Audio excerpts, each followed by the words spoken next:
নমস্কার, সত্যম্বিকা নিউজ চ্যানেলে আপনাকে স্বাগত। আজকে পশ্চিমবঙ্গের প্রথম দফার ভোট সম্পন্ন হয়েছে। এই খবরের সাথে সাথে আজকে সারাদিনের যে বিশেষ বিশেষ কিছু খবর রয়েছে সে বিষয়ে আলোচনা করে নিচ্ছি। যদি খবরটা ভালো লাগে বা আমাদের সাথে আপনাদের একমত হন তাহলে অবশ্যই সাবস্ক্রাইব করবেন এবং শেয়ার করে দেবেন এবং আপনি আপনার ওপিনিয়ন জানাবেন।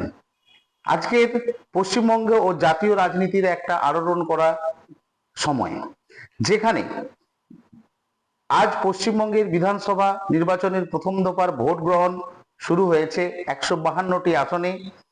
সকাল থেকেই বুথে বুথে লাইন লক্ষ্য করা গেছে।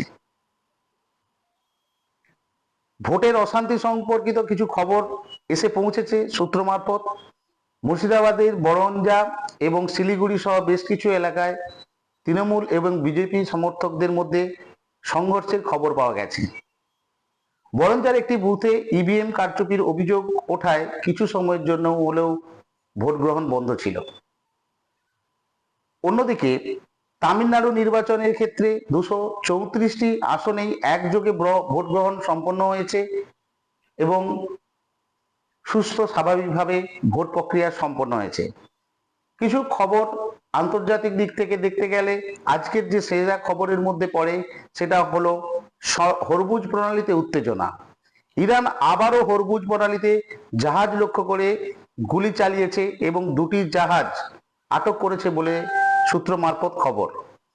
এই ঘটনায় বিশ্বজুড়ে তেলের বাজারের অস্থিরতা তৈরি হচ্ছে, তবে ঘাবড়াবার বা অস্থির হওয়ার কোনো দরকার নেই, কারণ ভারতবর্ষ সে তার স্ট্র্যাটেজি অনুযায়ী চলছে।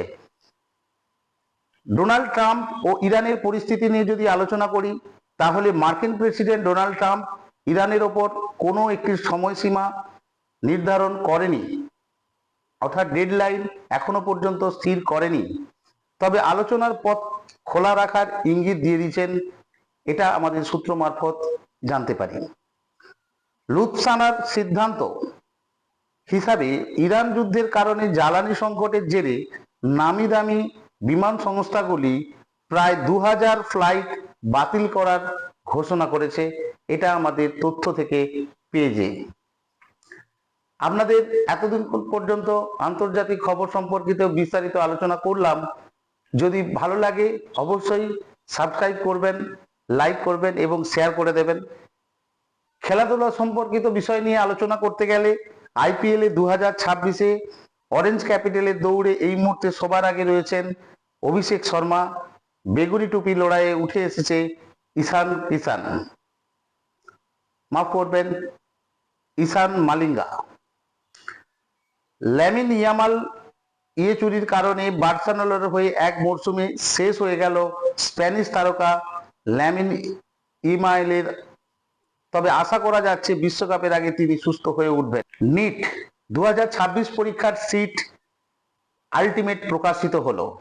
প্রায় 99% পরীক্ষার্থী তাদের পছন্দের শহরে পরীক্ষায় বসতে পারার জন্য বরাদ্দ পেয়েছেন। এবারে সবশেষে চলে আসি আবহাওয়ার খবর।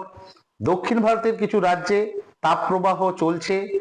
পশ্চিমবঙ্গের দক্ষিণ জেলাগুলিতেও বিকেলের দিকে মেঘলা আকাশ ও হালকা বৃষ্টির সম্ভাবনা ছিল।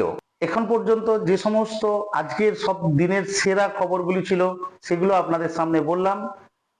তবে আজকে পশ্চিমবঙ্গের যে ভোট গ্রহণ সম্পূর্ণ হয়েছে তা প্রায় 2-1টা জায়গায় বিক্ষিপ্ত ঘটনা ছাড়া সুস্থভাবেই সম্পন্ন হয়েছে। আগামী দিন 29 তারিখ আবার ভোট গ্রহণ দ্বিতীয় দফা শুরু হবে, সেদিকে নজর থাকবে আমাদের। সে নিয়েও আপনাদের কাছে খবর বা তথ্য তুলে আনবো। আর সমস্ত ভোট গ্রহণ পর্ব কমপ্লিট হয়ে যাওয়ার পরে আমরাও আপনাদের সামনে একটা ওপিনিয়ন পোল নিয়ে আসব, যেখানে আপনারা দেখতে পাবেন ভোটের ফলাফল। নমস্কার, সত্যম্বিকা নিউজ, সত্য সর্বদা সদা সতর্ক। ধন্যবাদ।